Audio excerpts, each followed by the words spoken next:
costs $500,000 in California. Nobody can afford homes anymore. They just can't. Every single senator, Democrat and Republican, voted for this housing bill. Then, a handful of House negotiators quietly cut it from the final package. Welcome to American Hearings. Senator Kennedy explains exactly how the Build Now Act would lower housing costs and why it still isn't law. Mr. President. The senator from Louisiana. Thank you, Mr. President. Mr. President, I want to speak first for a moment about the energy and water development bill that the Senate will shortly be considering. As you know, Mr. President, our budget is so large that we divide our appropriations bill into 12 separate bills, mini bills, if you will. And members, in some cases, are assigned, in some cases, choose to serve on these subcommittees to draft a portion of the appropriations bill. I have the privilege of serving as the chair of the Energy and Water Development portion of the larger appropriations bill. My ranking member, in other words, the ranking Democrat, is my friend Senator Patty Murray from Washington State. We have conferenced that bill, Mr. President. What does that mean? Well, that means that all the Democratic members and all the Republican members of the Energy and Water Development Committee have worked out our differences. Doesn't mean we're all happy, but we've worked them all out. We also worked out our differences with the House, the Republicans and the Democrats in the House who sit on what we call energy and water. I'm not saying everybody's happy, but they've accepted the bill. We've reached an agreement. And in fact, the House has already passed it. And we're going to be considering that bill, the energy and water bill, here in a couple of days. And I just wanted to quickly, I'll speak more later, perhaps. I just wanted to quickly highlight what we're going to be voting on here in the next couple of days. The bill's $58 billion. That's less than the current budget. I'm very proud of that. I said at the very beginning of this process, I was not going to approve a budget that did anything but spend less. We have done that. Nominally, it's a $27 million reduction. Non-nominally, which means if you factor in inflation, it's a 2.8% reduction over the current energy and water bill. So in the new fiscal year 26, we will be spending 2.8% less than we are spending on the energy and water bill right now. I'm very proud of that. We increased defense spending. As you know, Mr. President, the energy and water bill is divided into a defense portion and a non-defense portion. We increased spending dramatically for defense. In fact, we're spending $912 million extra on defense in the energy and water bill over the current budget, a 2.7% increase, even though overall the bill is 2.8% less. Well, obviously, we had to cut something. We did. We're cutting non-defense spending, the non-defense portion of the bill, by 3.8%. We took a meat axe to the Green New Deal provisions in the current energy and water budget. Now, not everybody's happy about it. I get it. But we have already spent a lot of money on the Green New Deal, too much in my judgment. So we reduced it in the new energy and water bill. Moving back just for a second on defense spending, what are we spending that extra money on in defense? Well, I'm not going to read everything to you, but suffice it to say that we plussed up or increased nuclear weapons development, nuclear weapons sustainment. We're strengthening our nuclear weapons stockpile testing. We're strengthening its certification. We're continuing to provide money for a new nuclear warhead, for a sea-launched cruise missile. We're going to spend more money on plutonium pits and special explosive nuclear materials. Final 2 points I'll make about our bill. We substantially increased spending for the Corps of Engineers. Substantially. In the current, the new energy and water bill, we are spending $1.7 billion more on Corps of Engineers projects. That's a 19% increase. And we're also doubling our spending on a strategic petroleum reserve. So to sum up, the energy and water bill, vis-a-vis the current budget, cuts spending by 2.8%. We increased defense spending by 2.7%. We paid for that increase overall, and accommodated the decrease in overall spending by cutting non-defense, mostly green energy, 3.8%. We've increased spending for the Corps of Engineers dramatically, $1.7 billion. That's a 19% increase, and we have doubled the amount of money for the Strategic Petroleum Reserve. And I'll be happy when the time comes when we take up the bill to answer questions. Let me talk about another subject. Housing. You can't talk about housing if you don't start with supply and demand and the cost of housing. What determines prices in America, in free enterprise system? What determines the price of housing? A lot of things, but basically it's supply and demand. In a free enterprise system, supply and demand determines price. Now, no free enterprise system is perfect. Ours is about as perfect as you can get, but in some economies that say they're free enterprise, they're not really not.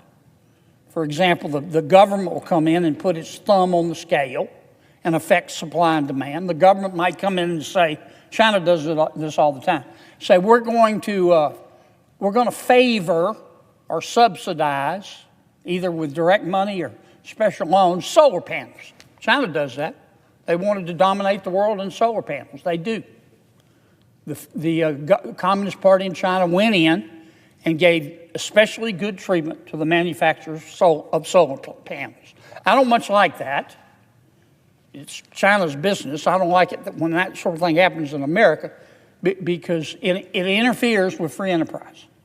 It's illegitimate manipulating of price and supply and demand.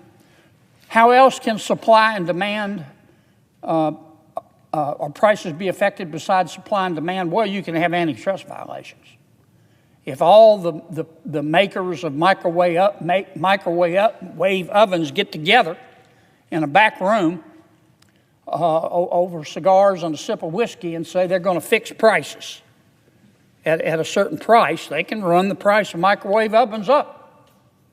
That's a crime, too. It's illegal under the Sherman Antitrust Act. You can go to the pokey for that. So it's supply and demand. Well, what causes prices, specifically the cost of housing, to go up? Well, it's when demand for housing is greater than the supply of housing. Duh. It's not complicated. Remember when we had 9% inflation under President Biden? Not just in housing, but in everything else. I'll tell you how that happened. President Biden, he used the pandemic as an excuse, but we were past the pandemic, And he and my Democratic friends appropriated billions and billions and billions and billions of dollars, in many cases directly to the American people. And people got that money and said, thank you very much, and they went out and spent it. They spent it on goods and they spent it on services. The problem was the people who produced the services and made the goods were not prepared. Many of them had supply lines during the pandemic that were affected. So you had this huge amount of demand with the American people having a huge amount of money, and they wanted to buy, but the supply wasn't there. So what happened? Prices went up. At one point, prices went up to inflation reached 9%. Now, the good news is it has come down. So we're better, but we're not well. Inflation, I think new numbers came out today, they're at about 2.7%. That means prices are still going up. Many of them have come down. Prices are still going up. They're just not going up as quickly as they were going up under President Biden, thanks to the new economic policies adopted by the Trump administration and the Republican Congress. One of the things, though, that hasn't come down in price is housing. I mean, I don't need to tell the American people. It is just breathtaking. The average first-time home buyer in America today, I want you to think about this. To buy a home, you got to save up a down payment, and you got to have enough income so they'll loan you the money so you can comfortably pay the mortgage. The average person today, first-time home buyer, doesn't reach those parameters until they're 40 years old. 40 years old. Owning a home is the American dream. And housing's gone up everywhere. It's gone up in my state. It's gone up in the Northeast, the Southwest. It's really gone up in California. A refrigerator box behind an Outback costs $500,000 in California. Nobody can afford homes anymore. They just can't. Why is that? Well, you can hear a lot of experts talk about it. Some of them will say, well, it's interest rates, Interest rates went up. They did go up. And some will say it's this and some will say it's that. But I'll tell you the main reason housing has gone up so much and hasn't come down. Because the demand for a house is greater than the supply. We don't have enough houses. We just don't. And you're probably thinking to yourself, well, why doesn't somebody build some? Well, the private sector is trying. But in many states, not all, but in many states and many cities, they're being stopped by local government. And you say, whoa, why would a councilwoman or a councilman in a city of 100,000 people in Colorado not want to see more houses built? I'll tell you why. Because that city council person, man or woman, controls the zoning laws and controls, through rules and regulations, housing starts. And a lot of the people, I'm not just picking on Colorado, this is true in every state. A lot of the people don't want more houses built. Why? Because they already own a house. And it's worth a lot of money. And it's a big part of their nest egg. And they know that if in their area more houses start being built, then the price of their home is going to go down and they're going to lose money. Now, I'm not picking on Colorado. That's true in Colorado. It's true in every state in our wonderful union. It's called NIMBY, not in my backyard. It's especially true in California, the most liberal state God ever put breath in. That's why we're not building more residential housing. That's why housing starts are not going up. Now, what's Congress's usual reaction to that? Well, we start passing bills telling the folks in local government how to do their job. You won't find housing starts in the United States Constitution. You won't find the subject of housing in the United States Constitution. It's a state, but it's really more of a local issue.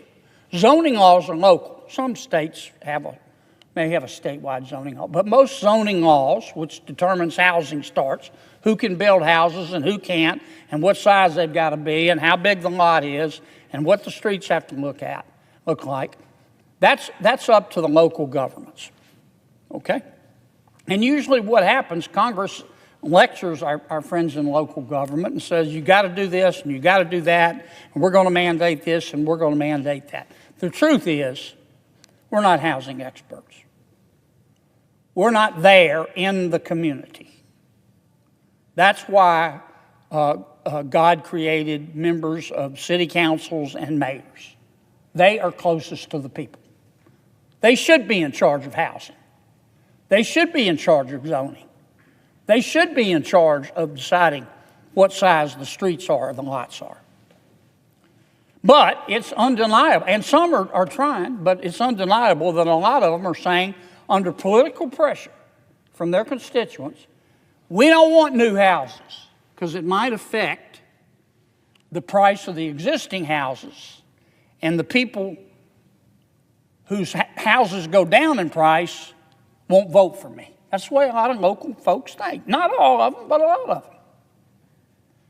So what can we do about that? Short of us getting in the middle of the business of our cities and telling them what zoning laws should look like, here's what we can do. We could use a carrot and a stick. Every year, we send between $2 and $3 billion to cities across America. Every city gets a little bit of it. Some cases, a lot of it. But every year, just like clockwork, we appropriate sometimes it's really more like $3 to $4 billion. And we send that money through the Department of Housing and Urban Development, and based on the population in a city, they determine who gets what portion. And the local governments, they love what we call Community Development Block Grant money, CDBG funds. You say CDBG to a person in local government, they'll start salivating. They love this money like the devil loves sin. Why is that? Because it's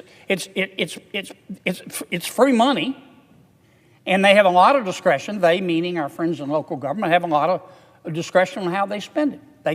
They can rehab public housing. They can build streets. They can use it for code enforcement without the government, a federal government, staring them down. So I came up with this idea, convinced Senator Elizabeth Warren to join me.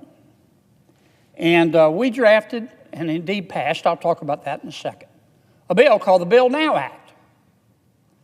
And it's really very simple. It says Elizabeth and I said, we're not going to tell local governments how to increase housing starts. We're just going to tell them if they do increase housing starts, we're going to reward them with more CDBG money. If they don't increase housing starts, we're going to take some of their money away. Carrot, stick. And here's how it would work.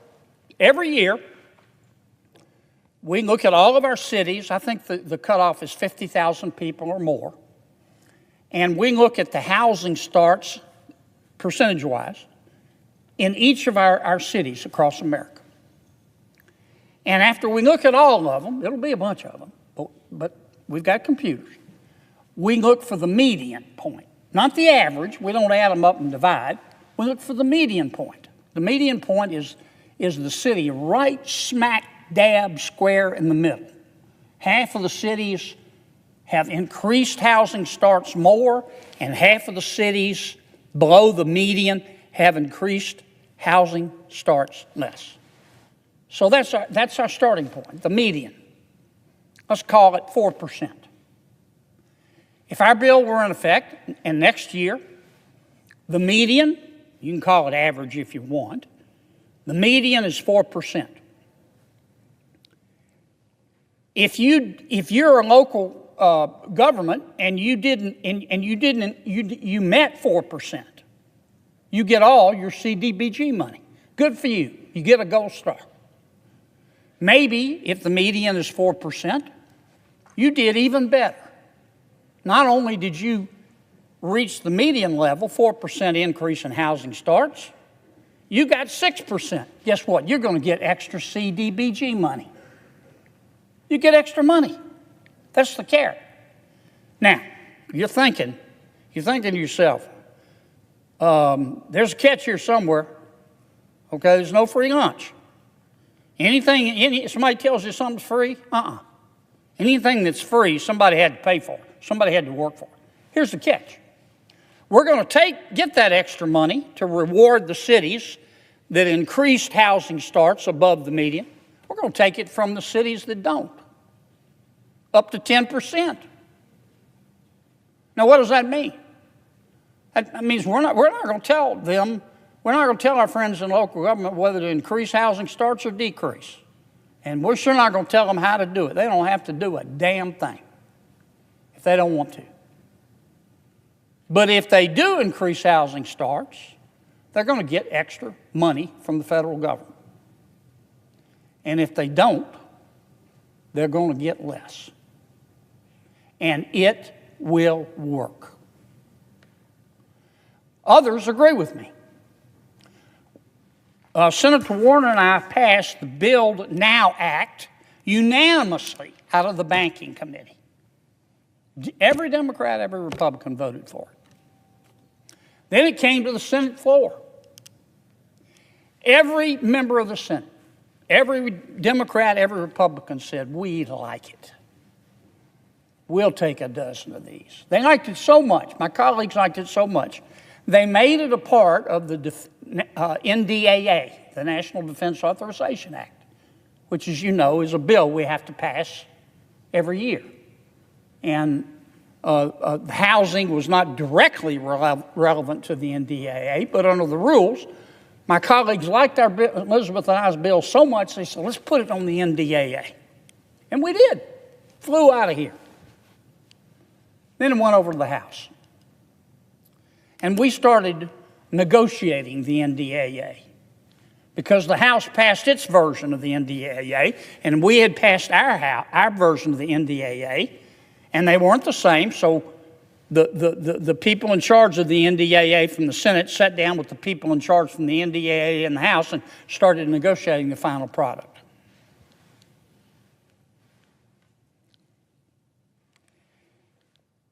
Let me choose my words carefully here. And there were a couple of folks on the House side, for whatever reason, decided to take our Bill Now Act out. And they did. Despite the fact that every member of the Senate was for it, and a lot of House members. And I'm not going to kid you, I was upset. I called that person and those handful of people I called them an epithet that ends with the word whole. I did. But I didn't, I swallowed it. I took it, so that's the legislative process. I took it full in the face, went home, had a beer, petted my dog, tried to get over it, lived to fight another day. It was stupid. But but they did it. But we live to fight another day.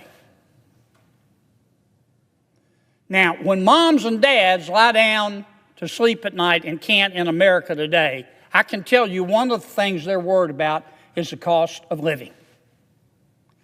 And part of the cost of living is the cost of housing. And this bill will work, and it would have worked, and it would be law right now. But that was then. You have to look to the future. Mr. President, if you're listening, please endorse this bill. To my friends in the House, please bring this bill up and vote for it.